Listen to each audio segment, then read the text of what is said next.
Din natin ngayon si Rambo. Kasama ko si Balti Spike. Hey. Let's go. Tara, sama niyo kami.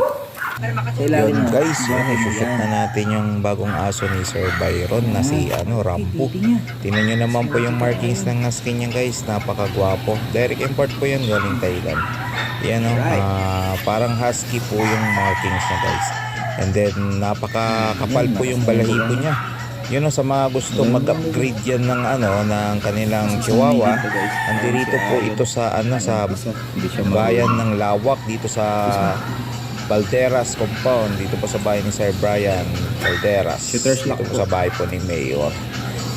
Marami pong pagpipilian na lalaki po dito. Dito po si Ayon na yung pangumpango na puting-puti na si Ayon. Ayun guys, saka nandun din po si Jerry na Applehead.